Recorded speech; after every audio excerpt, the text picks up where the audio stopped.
kesho. Mamlaka ulionayo leo waweza usiwe nayo kesho.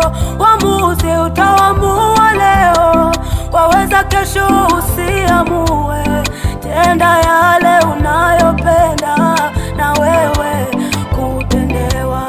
Fanya yale unayopenda na wewe ufanyiwe.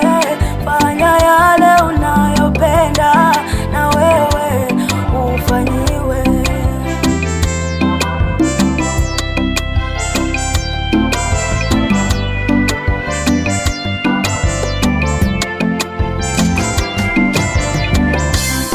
Vilio vya watu isiwe sababu ni wewe. Maumivu ya watu isiwe sababu ni